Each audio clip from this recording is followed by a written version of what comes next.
You seem to be robbing your staff blind. I've seen data, and the committee has seen data, that suggests that you're now paying for the first 8 hours a basic rate of just £2.86.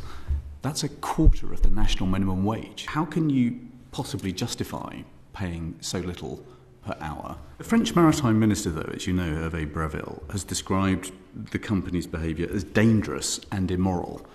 Are you dangerous and immoral, or both? So, I'm very pleased to be able to inform the committee that in point of fact our safety record has improved by 66%.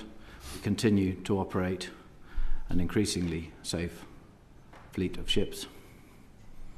Well, you seem to be robbing your staff blind, however.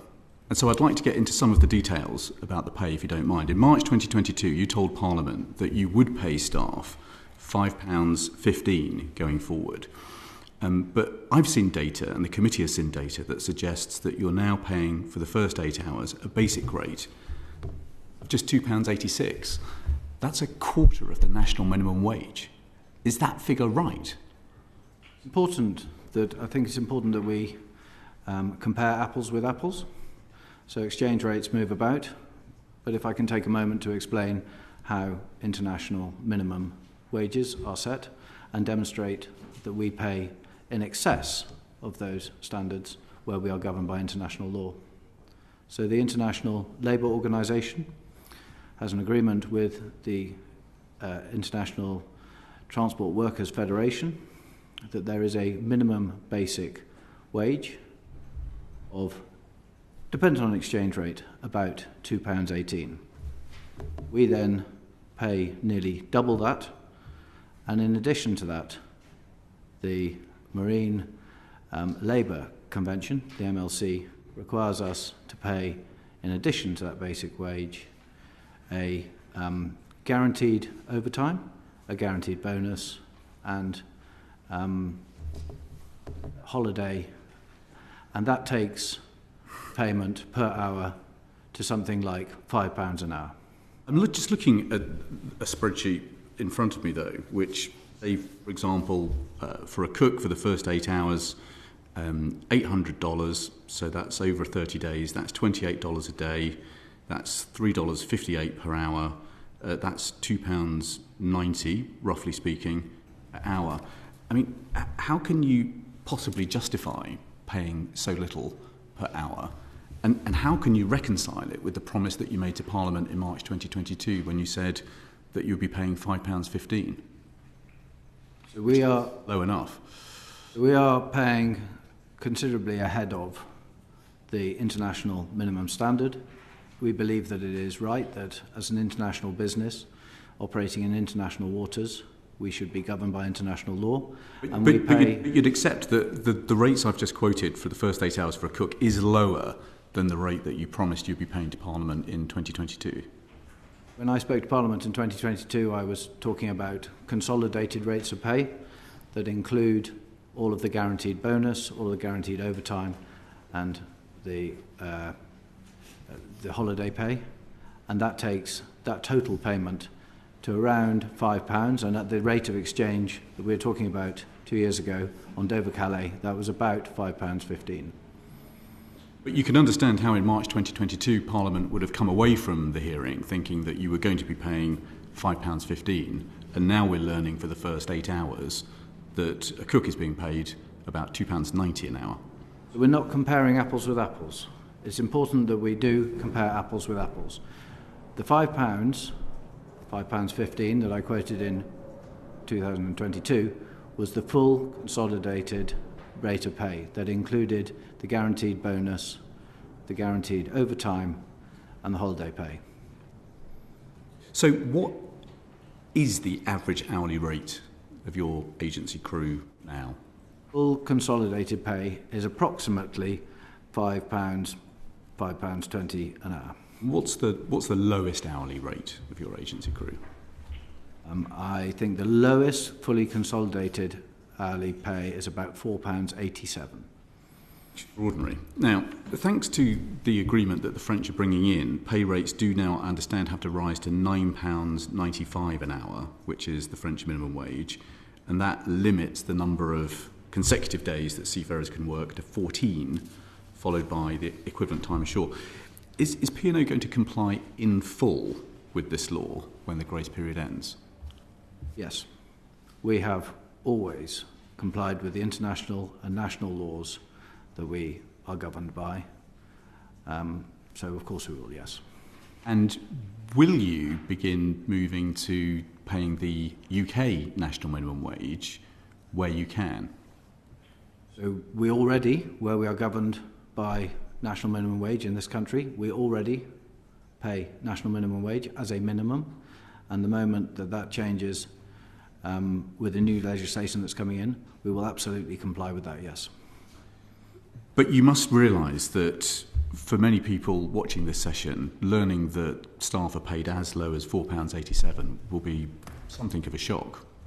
What I must emphasise in the strongest terms, please, is that these are international seafarers in an international business in international water, that we pay considerably ahead of the international minimum standard, that we believe that that's right, but not just me, I would emphasise that our crewing agent, who are responsible for our crews and employ our crews, have no problem with recruitment, no problem with retention. In addition to that, we, I think, offer seafarer welfare on board that is second to none. Every seafarer has their own cabin, they have their own restaurants, they have their own recreation space, they have their own gyms. But please don't take my word for it. I would love for you to come on board and talk to the seafarers yourself. Well, we will certainly check some of the evidence that we've received, but I mean, do you think you could live on £4.87 an hour? No, I couldn't. But why do you think that your staff should have to live on that? As I say, apologies for repeating myself, but these are international seafarers that we are, or our recruitment, or our crewing agent is recruiting from an international field, and we pay substantially ahead of the international seafaring minimum wage. So you've said that pay will go up because of the French agreement. It will. But you also told the committee in March 2022 that P&O ferries would basically go bust unless you sacked 786 workers and replaced them with agency staff earning well below the UK minimum wage. So now that the French have made this business model illegal, you do seem to be able to afford these wages. So what has changed? It's important, if I may, just for one small correction, that we didn't sack anybody. We did initiate a redundancy programme where we paid substantially above the statutory requirements. But it is true that we did change the crewing model. And all we have ever asked for as part of this is a level playing field, that we are able to operate to the same standard as our competitors in an international business. The changes to both the UK and the French law maintain a level playing field, and therefore we are operating within the same bounds as our competitors. And that is all we've ever asked for, a level playing field, so that we can build a competitive business, we can keep P&O going, and we can preserve the 2,000 jobs that we have been able to preserve as a result of the beginning of the transformation programme that we started 2 years ago, that is ongoing. Your argument is that the business model is now affordable because some kind of safety net has been put underneath the whole industry. My argument is that we are now able to operate on a level playing field, and all we've ever wanted to do is to be able to turn P&O into a competitive and dynamic business, which we have been able to do with the crewing change that we made, and that the French and the UK legislation doesn't change. So when the staff were, I think, made redundant basically 2 years ago, since then you've been flying crew in from countries like India and Malaysia and the Philippines to work for up to 17 hours a week on the ships. What will happen to those staff now that you're going to implement the new French laws? So it's important that these are not our employees, they are the employees of the crewing agent. So we employ a third party to crew our ships. We are working, and the crewing agent, we are working with the crewing agent, and the crewing agent is working with their crew to make sure that we can continue to recruit from an international field. Those staff who are currently working on your ships, what will happen to them? Will they stay or will they be let go? The crewing agent are working with them to see how we can make it possible for as many of them to stay as possible. There's no guarantees at this stage that they will be allowed to continue?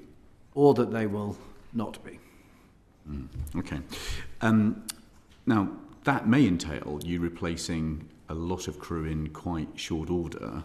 Do you expect that your ships will be detained by safety regulators to ensure that all the adequate training is in place, given the very rapid change which may be about to unfold? So I expect our crewing agent to have no problem recruiting the highest standard seafarers, as they have been able to do since we started this change, and I have no expectation of that changing going forward.